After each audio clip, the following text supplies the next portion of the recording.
I never felt the impact. I flew out of my body, and suddenly I was in a lustrous vast. Dying was just like waking up from a bad dream. I realized suddenly that nothing in the world could have ever really hurt me. So I said out loud, I'm perfect. Okay, I'm perfect. Nothing can ever hurt me again. And suddenly Michael was there. And he said to me, nothing could have ever hurt you to begin with. You're an eternal being. Hello, Cailín Callaghan. It's a pleasure to have you. Welcome. Thank you, AJ. It's great to be here. Well, I want you to share your fabulous NDE story and what you learned from it. So can you tell us how this all began, please? Sure. When I was a little girl of 5 years old, there was a member in our family, our granduncle, who had an unhealthy fascination with little girls. And nobody in the family knew it except the little girls. And in the course of trying to elude this man and also being assaulted by him, I became aware of Michael in, I would say, mind space. But to me as a child, he was also palpable as an experience in the environment, a very strong sense of very benevolent, loving, peaceful, reassuring presence. And so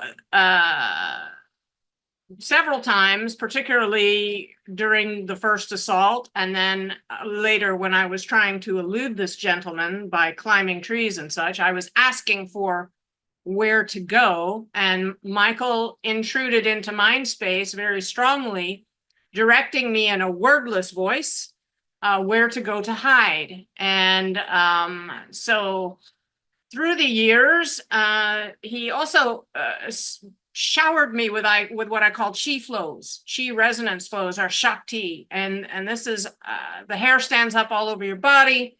It feels like waves of energy are rushing through your form. And it's just delicious. It's just the most, it's way better than any other typical physical pleasure in this world. And I felt intensely loved and watched over by this being. And I grew up being able to ask him anything, and he would, if I would stay still, the answer would rise. And so I came to rely on him and to really pursue pleasing him so that he would shower me with these energy flows because they felt so great. So I was very focused on pleasing him. And in fact, when I was a kid of like 7, 8 years old, there was no air conditioning. And I had taken to climbing the trees every afternoon in the summer because I grew up in Tampa, Florida. It was quite hot. And I would sing to the sky, believing that because when I sang, I would just feel all these flows of Shakti energy through my form. And I thought I was pleasing him, and it would cause rain. Invariably in the summertime, about 4, 5, 6 in the afternoon, the rain would come after I sang for a while. So I grew up believing that I was, through his help and with my songs, inducing it to rain so that it would cool down everything so my family could sleep. So everybody in my family but my dad, they all said that he was an imaginary childhood friend. That's all he was. But my dad said no, that I should follow that voice, that it would protect me and it would lead me down the path that I had come here to walk. And when he said that to me, as Michael always did when there was something important that was being said to me, my skin rose in gooseflesh and I just scintillated all over. So whenever I got that from something somebody said, I would really pay attention to it and think about, ask Michael what its greater nuances were. So I really believed this was a true relationship until I was 15 years old. And then I had a break with churches in general, an ethical break with them. And I was watching my favorite newscaster, actually it was a weatherman, Roy Leaf at the time. And Roy was talking about the Bermuda High and how this particular weather pattern caused the rains to come in the afternoon to Tampa about 4 to 6 p.m. every day in the summer. And I suddenly realized that I had had nothing to do with the rain, that it was a natural pattern, and that I had just been having a grand old time experiencing these Shakti flows, but it probably hadn't been affecting the rain at all. So I set Michael aside as an imaginary friend. Now, he still was there in presence in my consciousness and directing me, still giving me Shakti flows, but I didn't pay any attention to him. And so all of the magic in my life just drained out of it, because I didn't have that magical relationship to believe in anymore. And I didn't really feel confident in his guidance at all anymore. So I began to act in very rash ways. And that's how I ended up nearly dying, or actually dying at the age of 20, doing something very rash. I had gone out in 1978 for a day of horseback riding with a friend of mine, and I had forgotten to bring the grain and to lure the stallion into the paddock. I caught the barrel mare, Ticker, because she loved people. She was easy to catch, but the stallion didn't want to be bothered. So I thought I would just get on Ticker because she was a barrel mare and very maneuverable. I thought I'd get on her and I would ride her to chase him into the small paddock, the stallion, so we could catch him. Now, my friend who was with me said, it wasn't a good idea. It was risky that, riding a barrel mare like that, maneuvering really fast and tight, could get me hurt. And Michael said the same thing, not a good idea, but I wasn't listening to him. So I started chasing the stallion. And the moment I thought, Ticker was so sensitive, the moment I thought turn, she felt it and she wheeled about very suddenly. And I had to grab the saddle horn to stay on her. She turned so sharply. And we charged up behind him. And I was just really regaining my balance on her back. And I was, squatting over the seat, and the saddle was bumping me in the bottom every time she strided. And everything slipped into slow motion. And Michael said, he's kicking. And I saw his rump coming up very slowly. And I thought back at Michael, I said, so what? He can't get me up here. Then I'm seeing the hooves, the one hoof, because my neck is on the right side of her neck, my face. And so I'm seeing his right hoof coming towards my face. And suddenly I'm rolling slowly to the left, and then whoosh, I go like 100 feet away. I never felt the impact. I flew out of my body. I stopped at the corner of the paddock where I'd been trying to get the stallion to go. And I turned around and I looked back, as in very, very slow motion, like it was still frames, click, click, click.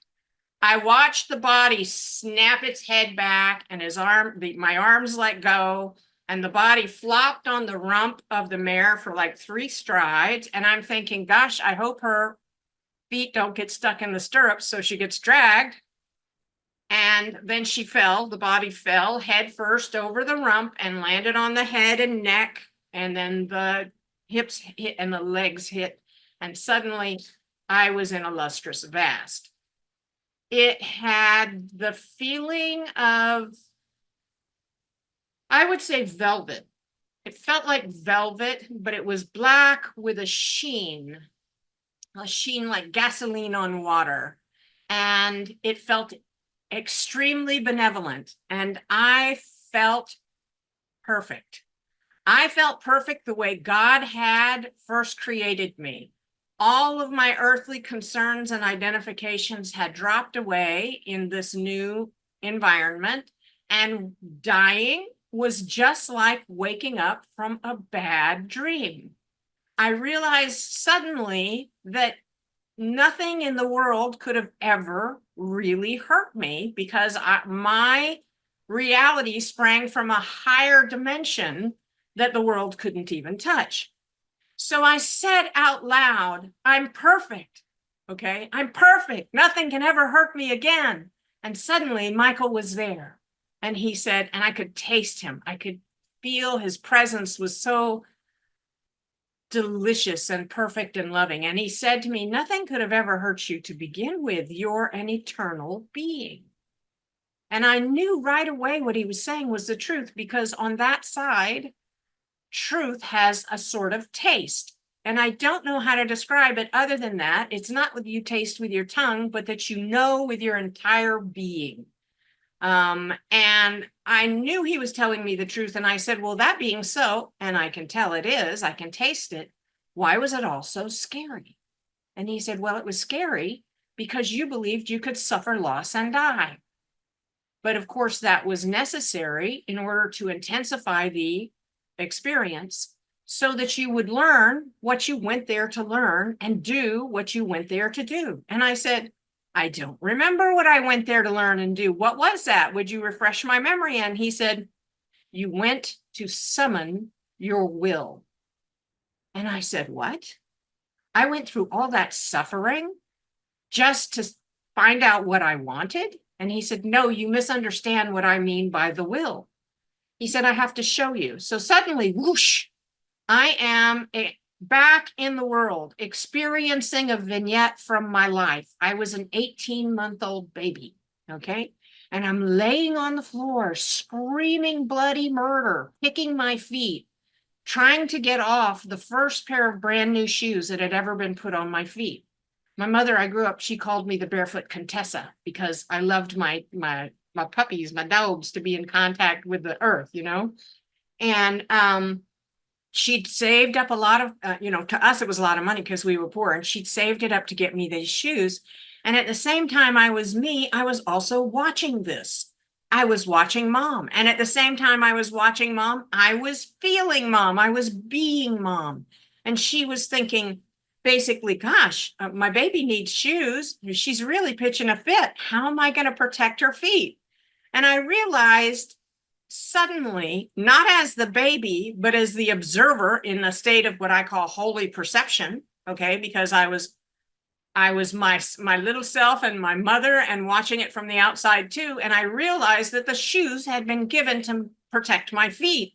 They were a blessing, and that I, by labeling it a bad thing, had made it a horrific experience.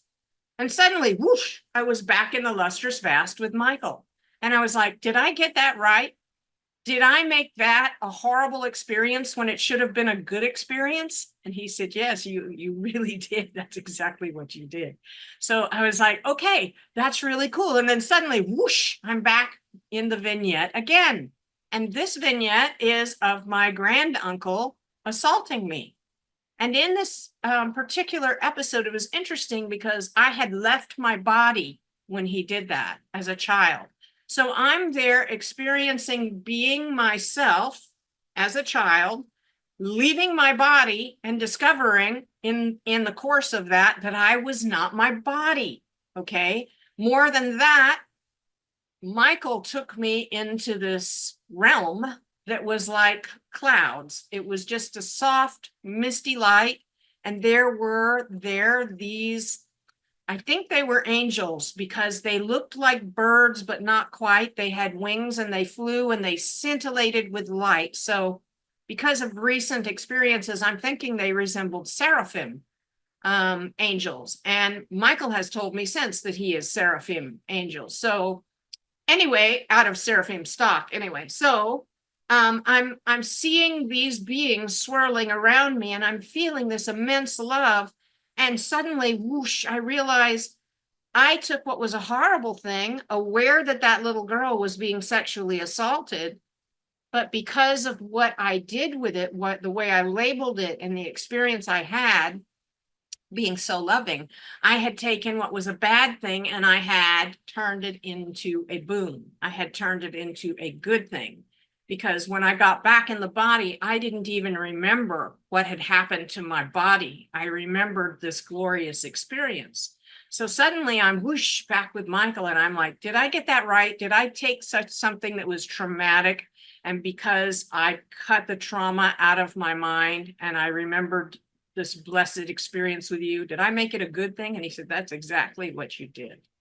So there were like 2 other experiences where I had done the same thing. where I had, by the way I labeled the situation, I had made bad things good and good things bad. So what I learned from this was that my will was the act of choosing consciously how I would label situations. Like I had learned that I could choose to look for the boon instead of keeping my mind focused on the difficulty, the trial, the sadness, the challenge. They were all opportunities.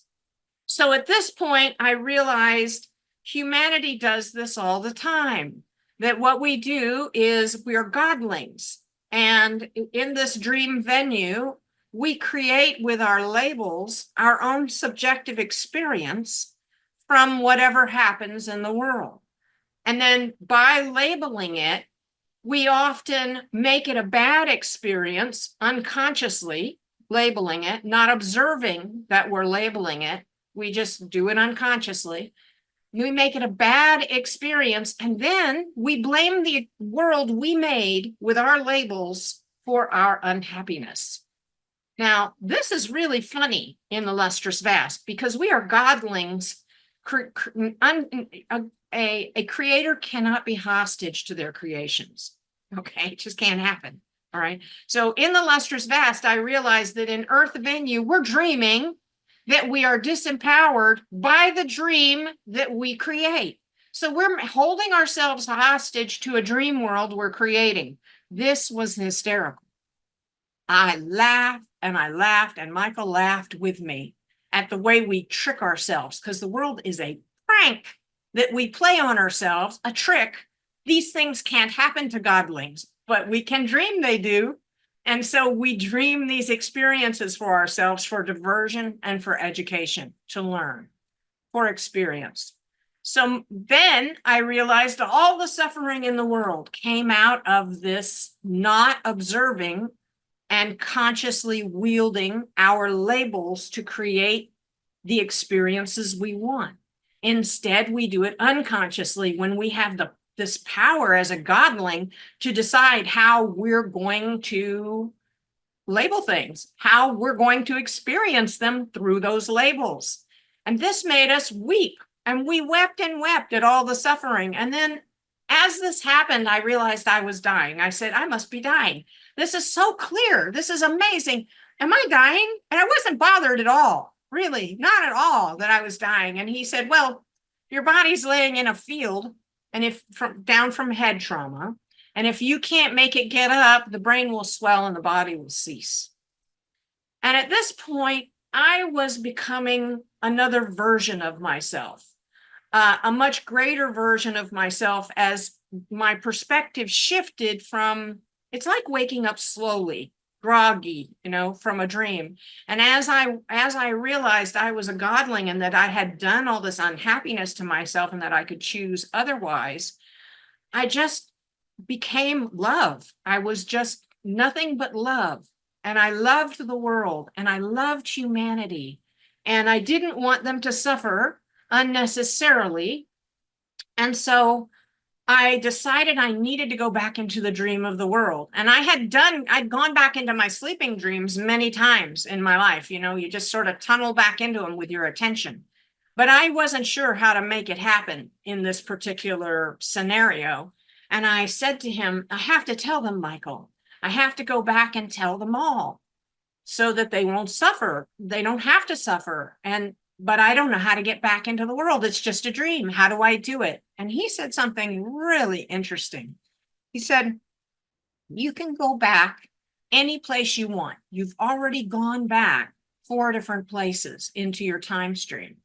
You can go back into the moment before the accident happened, and you can stop the accident from happening. But if you do that, you won't remember what you learned here, because in that time stream, you won't have died. So it won't be part of that time stream. So if you want to tell everyone this, to keep these memories, you have to go back into the last moment.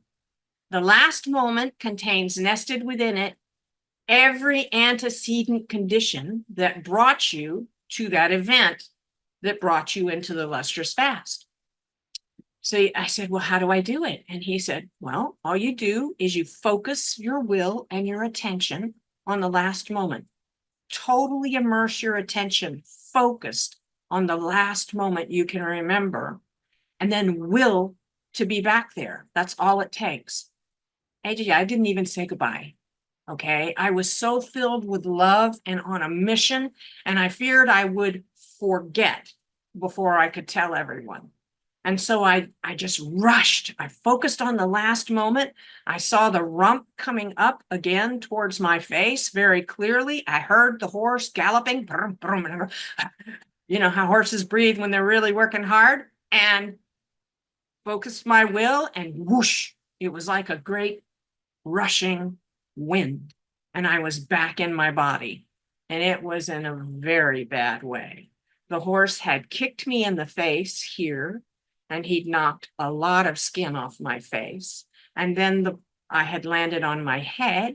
So I had a compound concussion because the hoof had stopped the forward momentum of my skull. I was going at high velocity riding, and the hoof had stopped my skull. And then I'd fallen off over her rump, and I'd landed on the back of my head, and I had a bad concussion there. So it was really bad. It was very hard to get up. I had to try 3 times. And finally, a friend of mine who was with me kept trying to hold me down because my face was already swelling really big and bleeding. And she kept trying to hold me down. And finally, I stopped and I looked at her and I said, her name was Tammy. I said, Tammy, I must stand up, because Michael had told me, if you don't stand up, the body will cease. Help me to stand. And Tammy just sort of looked at me like, because up until that point, I hadn't been talking to her. I'd just been struggling to get up, kind of mechanically, like in a waxy catatonic state, but still very determined to get up. And she said, she told me later, you seemed so lucid at that moment that I decided I could help you stand up, that it was the best thing to do. And so then, you know, I walked very herky-jerky to my car, being led by my hand. And honestly, I could barely walk because my brain told me I was upside down. My brain said I was upside down, and you don't realize that you orient your movements to right side up and upside down and left and right until you try to move without that orientation. So the only way I was able to make it happen was I could feel the weight of my body pressing against the earth on the soles of my feet.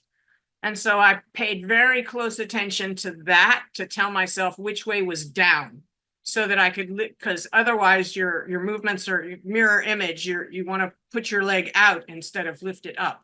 You want to stretch it out instead of lift it up. If you don't realize the earth is in the way, you're going to try and your movements will be backwards, right? Your intentions. So anyway, that is my near-death experience. And my relationship with Michael has been much tighter, was much closer after that, because I had incontrovertible proof that he was real. He wasn't just an imaginary friend. And over the years, there have been times when, since then, when I told him to leave me be, like when I married my first husband, he said I shouldn't do it. That he was a nice man and all, but you know, he said, basically, I'm your husband and we have a mission here together. And I swore to you that I'd make sure that you finished the mission when you incarnated. And so I think Bob will interfere with that. And I said, leave me be. And Michael fell silent for 6 years. And he was still there. And he would warn me if I was in imminent physical danger, which I regularly was, because I was a professional scuba diver at the time. And then in 1995, he awakened Kundalini in my body one afternoon. After the last final exams of that semester, I came in and I hadn't been sleeping for 3 days. I'd been cramming. And he said to me, go in and boot up the word processor. And I was like, no way. I was sitting there drinking a beer. I'm going to drink this beer and take a shower and go to bed. And then there was this thumping in my tailbone, thump, thump, thump, and this energy rush that had always come down on my head and shoulders instead pulsed up my spine into my skull and then bounced back down. And I was like, whoa, what is that? And he said, go boot up the word processor. And I was like, no, I'm tired. Leave me alone. I thought I told you to leave me be. And then all of a sudden it happened again. Thump, thump, thump, and the tailbone and the energy ran up my spine and bounced off the inside of my skull and ran back down and ran back up and ran back down and ran back up. And I was like, oh my God, I was just reeling. And he said, go into the office and boot up the word processor. I have a story to tell you. I promise it will be a great adventure. And so I did. And I started at that point, I became like Michael's scribe. And the words would just, normally Michael talks to me wordlessly. But in this new thing, this new level of interaction, the words just began to stream through my mind space. And I typed them as fast as I could. And out of that was born the Vampire Grail Affairs, which teaches all of the principles that I learned from Michael about the lustrous vast and imagifestation and quantum eminence and how we actually create our experience and can cause what we will to experience to become an astral reality and then to propagate into the physical plane where we can feel it. And all those concepts are in the Vampire Grail Affairs. And then recently we started writing nonfiction books together. And so in 2020, the end of, and 2021, I came off Lexapro and Percocet at the same time. And it was a very, very hard withdrawal process. And I had to become very, very present as the observer of my self-talk by which I was creating my reality, or I would have killed myself. Because the impulse, the brain, like it tells you to roll over in bed or to feed it, the brain kept saying, kill the body, make the suffering stop, kill the body, because the brain and the body, they think they're in charge, but there's the higher mind, and that is you. I mean, the brain and the body are the lower mind, and then the higher mind is you, consciousness itself, conscious of itself. And so everything that I learned in the lustrous vast and through time with Michael about wielding my will, summoning my will in order to manifest the experiences I wanted, I had to use again, or I would have really intensely, constantly for 11 months it went on, the withdrawals, or I would not have survived it. And so that precipitated me beginning to write nonfiction books, which the first was Rise in Lucidity and Master Anxiety, because a big feature of withdrawals was huge chronic anxiety. And I found that by directing my consciousness and my self-talk, I could master the anxiety by not participating in it. I could allow the body to do its anxious thing. And I learned that what you put your attention on grows. Your attention is your godling mojo. It's how I tunneled back into the dream of the world. It's how you tunnel into dreams. It's how you tunnel into your self-talk. You put your attention on whatever it is you're creating for yourself, and you become immersed in it. Okay. And so this caused me to begin doing podcast videos, because I said, hey, I came back to deliver this message 45 years ago. And now the earth is ready for it. It's based in quantum science. And the world wasn't ready in 1978. But quantum science is, highly regarded now, and people much more commonly know about it. And so here I am with you and with others regularly, and delivering the message every way I can in the dream of the world, leaving little Post-it notes everywhere. You're sleeping, wake up. You're sleeping, wake up. You're sleeping. Well, that's a great story.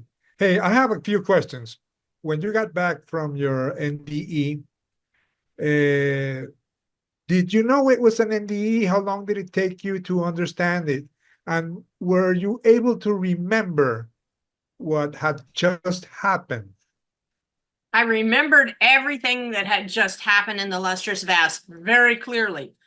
Now, that's saying I remembered it, but there was so much detail, more detail than I've given you, that it opened in mind space like a flower, and also the importance and the relevance and the meaning of what I had seen opened over time like a flower.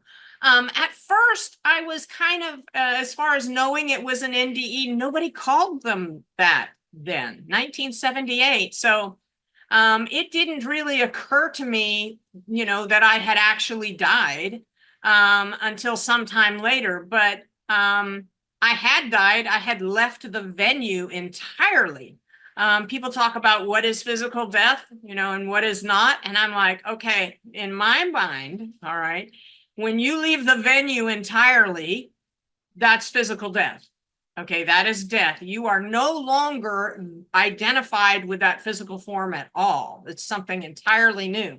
So it wasn't really for a number of years that I regarded it as an NDE per se. It was like I had become a larger version of myself and experienced, I would say it was like walking out of a broom closet that you thought to be yourself and into a mansion that you discovered to be yourself. Okay.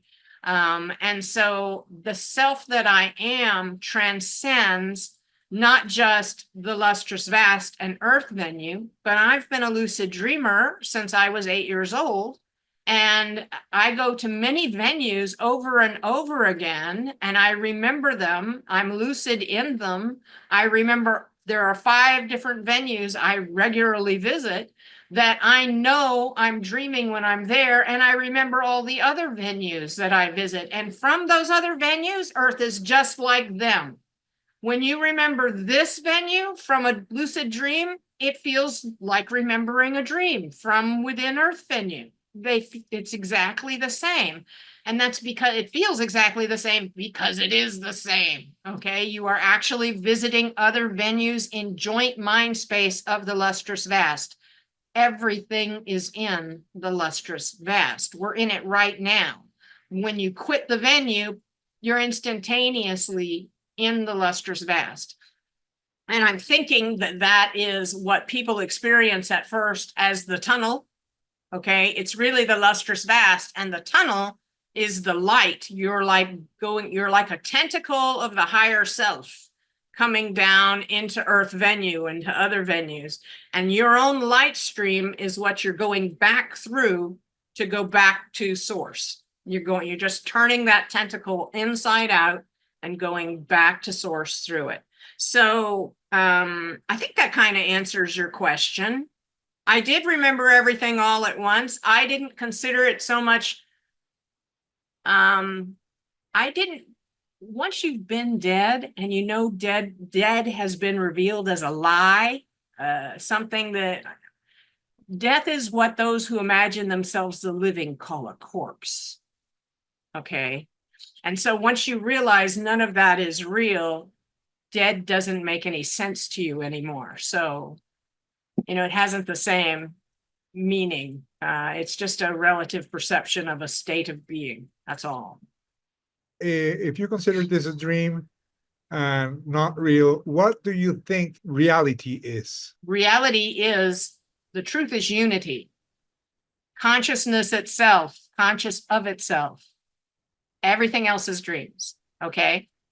So by that, I mean, the original truth is source, in which we are all joined. And we are all still joined as extensions of the Godhead, fractals of the Godhead, perfect creations of the Godhead extending itself into us. Now, the Godhead loves us each as a trait package, okay? Put itself together as trait packages that it is us, and he loves those. And you may go back to God and he sucks you into his being to remind you of your perfection, okay, and to answer your questions, but he's going to spit you right back out because he loves you for the trait package you are. He created himself as you, and he loves you that way. So you're never going to just like disappear into God and stay there forever and ever. Hallelujah, hallelujah. It's just not going to happen that way, because he wants to be you, experiencing as you through you.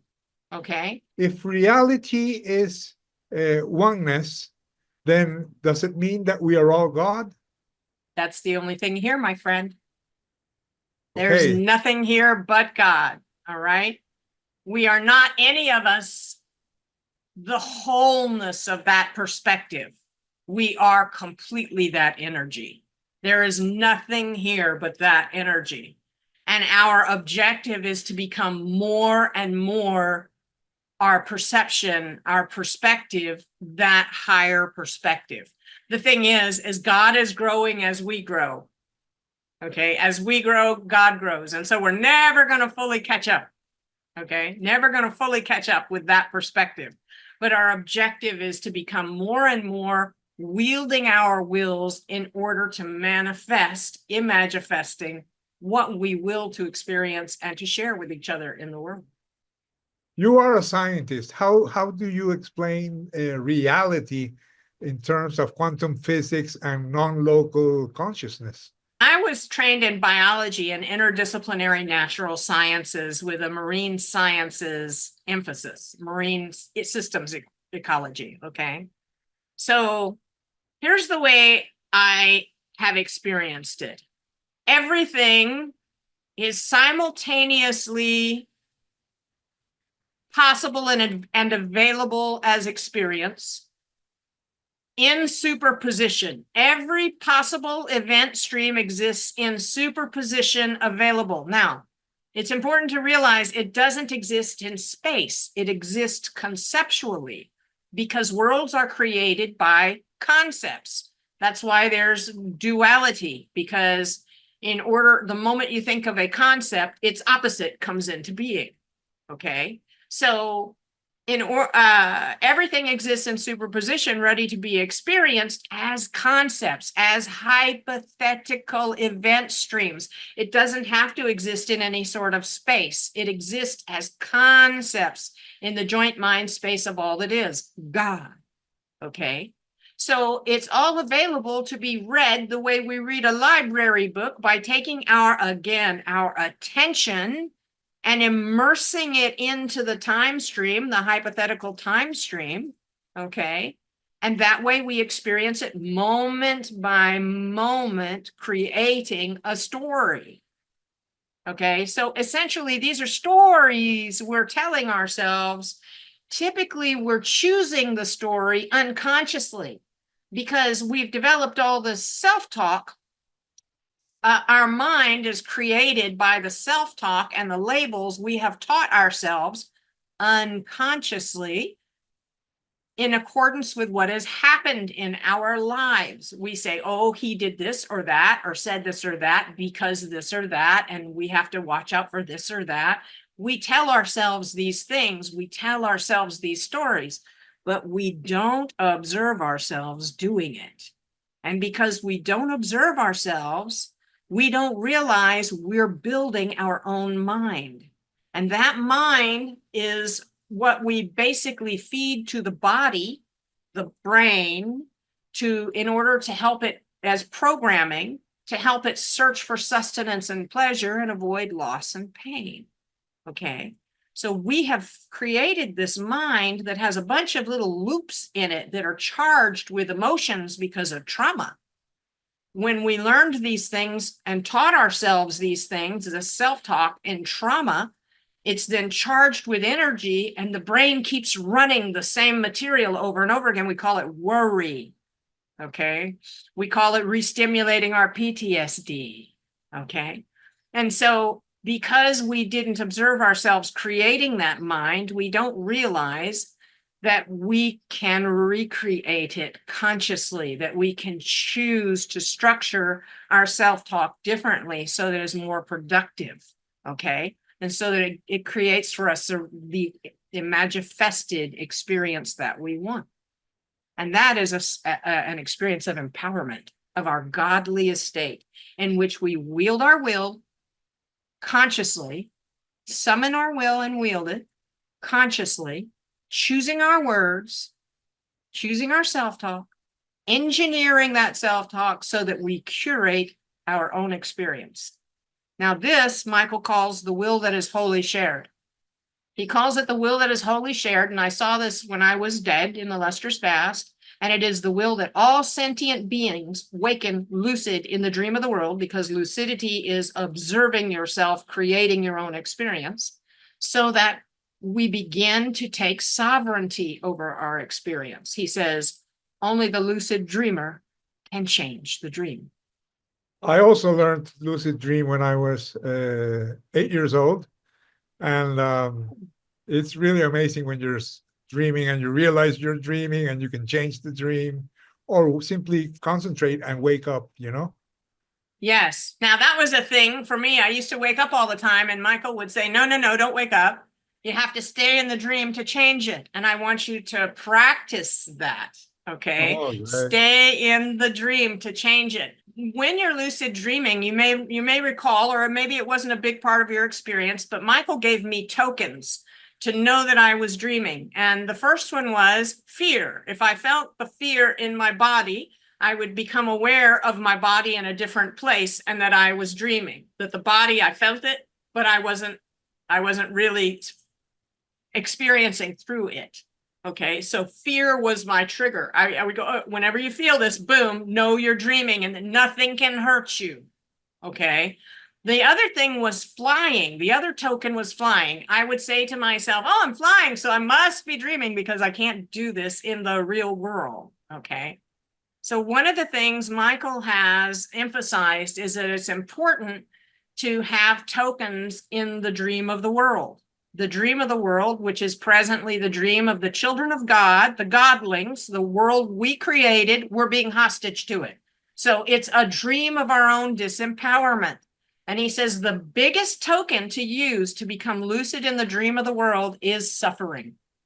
Anytime you imagine yourself sad or scared or unhappy or angry, realize lucidly you're telling yourself a story that is creating that emotional experience.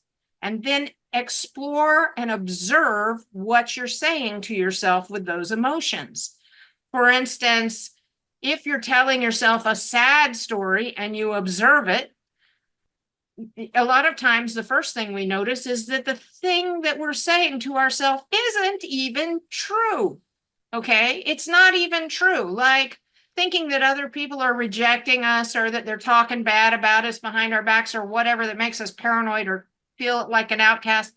The sad fact of the matter is nobody's really worried about you for the most part anyway. They're not talking, or they're not even paying any attention to you. So, you know, they got their own thing that they're doing. They're all caught up in their own stuff. So when you see that the thing you're telling yourself is not true, it got all of its power to make you sad or paranoid or hurt from your believing in it. And the moment you see it's not true, that energy comes back to you. And that thought loses all of its power to induce that emotional reaction. The other thing that happens when you observe your own self-talk is you realize not only is it not true, it isn't serving you. It isn't serving you because it's making you feel miserable. So he says, use any suffering, anything that makes you miserable as a token. Use it to wake you up in the dream of the world. Examine your self-talk. Realize it's not true and it's not serving you. And then the energy that had been being sapped off secretly, unobserved in that self-talk comes back to you. And as you release all that incorrect self-talk, you have more energy now to manifest what you will. And that's what happens. It gets diverted immediately into making things go the way you want them to, instead of them going the way you've been telling yourself they're going. So if someone is interested in learning more about this, you've written many books.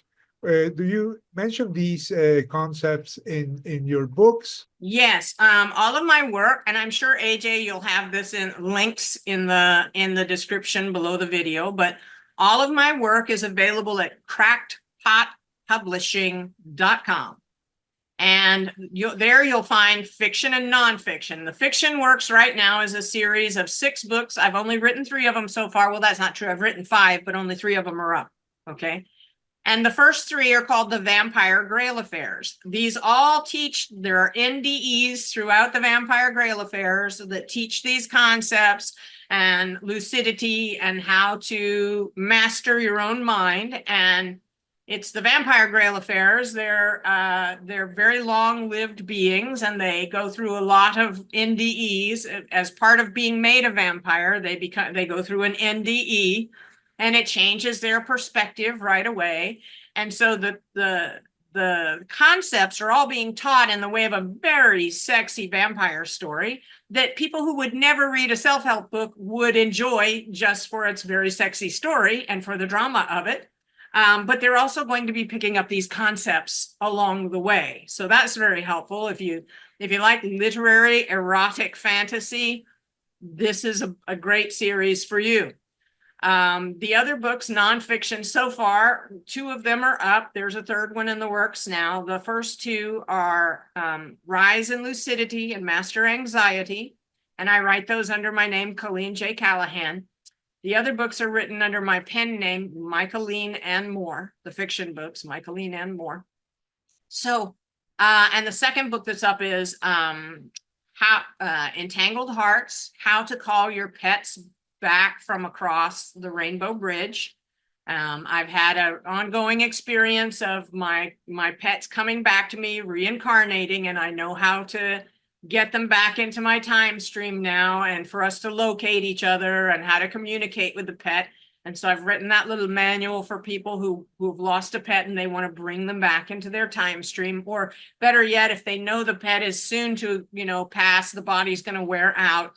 There are things you can do ahead of time that will help you create the continuity with that being so that they can come back to you. It's important to realize that you cannot be apart from what love has made you a part of.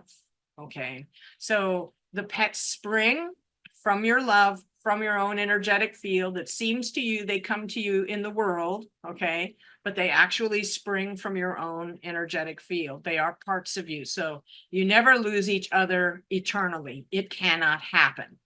And yeah, you can also go to Cracked Pot Publishing, and I do coaching sessions, lucidity coaching. And I do tarot card readings for people. I'm an untrained medium, and because Michael is constantly on board with me, I'm like, he's always here.